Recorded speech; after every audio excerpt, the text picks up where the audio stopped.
व्यासपीठ. आजच्या कार्यक्रमामध्ये सहभागी असलेला आपला शिक्षण विभाग सुरगाणा, तसेच ABP टीम, प्रथम इन्फोटेकची टीम आणि माझे सर्व शिक्षक बंधू भगिनी, आजच्या कार्यशाळेच्या निमित्ताने आजची जी कार्यशाळा आहे ती ॲस्पिरेशनल ब्लॉक प्रोग्राम आणि इन्फोटेक यांच्या संयुक्त विद्यमानाने हा अत्यंत स्तुत्य आणि छान प्रोग्राम आपल्याला त्यांनी उपलब्ध करून दिला आहे व्यासपीठाच्या माध्यमातून. या कार्यक्रमाचे जे मूळ उद्देश आहे ते आहे आपल्या अप्रगत विद्यार्थी किंवा अप्रगत जो भाग आहे आपला, की जो ज्यामध्ये शिक्षणाचा विकास पाहिजे तसा झालेला नाही. विद्यार्थ्यांना डिजिटल शिक्षणाची खूप गरज आहे, कारण मेट्रोपॉलिटन सिटीमध्ये जर बघितलं आपण, पुणे, मुंबई, हैदराबाद, तिथं 4थी 5वी पासून स्पर्धा परीक्षेची तयारी होती. आपले विद्यार्थी आपण 10वी 12वी नंतर तो विचार करतो, म्हणजे आपण किती मागं आहोत हा विचार करून पंतप्रधान मोदींच्या संकल्पनेतून साकारलेली ही संकल्पना आहे.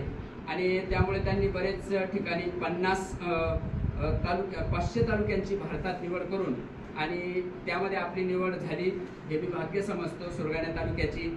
आणि इन्फोटेकनी या माध्यमातून परत आपल्याला एक नवीन संधी उपलब्ध करून दिली ABPच्या संयुक्त विद्यमानाने. त्यामुळे ही खूप मोठं कार्य झालेलं आहे.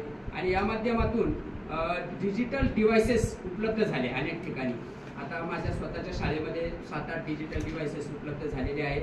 सर्व विद्यार्थी त्याचा उपयोग घेत आहेत. तसेच प्राथमिक आणि माध्यमिक सगळीकडे तळागाळामध्ये हे डिव्हायसेस उपलब्ध करून दिले, की त्यामुळे जे आपण जे म्हणतो की हायब्रिड लर्निंग प्रोग्राम, पारंपरिक शिक्षण आणि डिजिटल शिक्षण याचा मेळ घालण्याचा प्रयत्न होतो.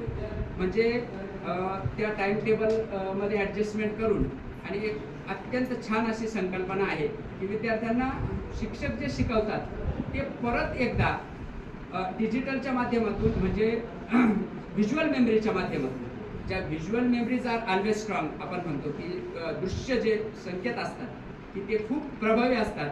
हा एक ई लर्निंगचा एक इफेक्टिव्ह आहे. यामध्ये त्यांनी स्टेमला खूप महत्त्व दिलेलं आहे. सायन्स, टेक्नॉलॉजी, इंग्लिश आणि मॅथ या कठीण विषयांशी काही कन्सेप्ट असतात. जसं की मॅडमनी सांगितलं की पॅनक्रियाज आहे. पॅनक्रियाज स्वादुपिंड, ज्याची आपण आकृती काढू शकत नाही, तर ते व्हिडिओच्या माध्यमातून आपण त्याचा प्रत्येक पार्ट विद्यार्थ्यांना अवगत करून देऊ शकतो. तसंच लिव्हर आहे, जठराचं पण आकृती काढून समजवणं इट इज व्हेरी डिफिकल्ट, परंतु आपण व्हिडिओच्या माध्यमातून विद्यार्थ्यांना अगदी सहज त्या संकल्पना साध्य करून देऊ शकतो. अशा प्रकारे हा प्रोग्राम अत्यंत छान आहे आणि याचे लाभ सगळीकडे मिळत आहेत. विशेषतः सुरगाणा तालुक्याबद्दल बोलतोय मी. आम्ही सर्व शिक्षक याशी सहमत आहोत. आणि हेच प्रोग्राम, यामध्ये काही अडचणी आहेत, ज्यामध्ये सर्वात मोठी अडचण आहे की तुम्ही सोलर सिस्टीम उपलब्ध करून दिली तर यामध्ये खंड पडणार नाही. कारण समजा जर प्रोग्राम लावला आणि लाईट गेली तर मग मुलांची कनेक्टिव्हिटी तुटते आणि त्यांचा इंटरेस्ट डायव्हर्ट होतो. त्यामुळे ती एक मेन समस्या आहे. त्यानंतर प्रत्येक ठिकाणी डिजिटल क्लासेस उपलब्ध करून देणे आणि इन्फ्रास्ट्रक्चरचा प्रश्न आहे, मुलींच्या शौचालयाचा प्रश्न आहे. या गोष्टी आपल्या सर्वांच्या चर्चेतून आज समोर आल्याच. त्यावर इन्फोटेकने परत विचार करावा आणि बाकीच्या गोष्टींमध्ये सुधारणा करण्याची गरज आम्ही असा फीडबॅक दिला आहे की त्यामध्ये इन्फोटेक आणि ABP हे निश्चित काहीतरी सुधारणा करतील. आणि पुन्हा एकदा आपण सुरगाणा तालुका आपला एज्युकेशनल रिव्होल्युशनल 100% होईल आणि आपण शैक्षणिक क्रांती घडवून आणू असा आम्ही सर्व शिक्षकांतर्फे तुम्हाला विश्वास देतो आणि 2 शब्द थांबवतो. जय हिंद.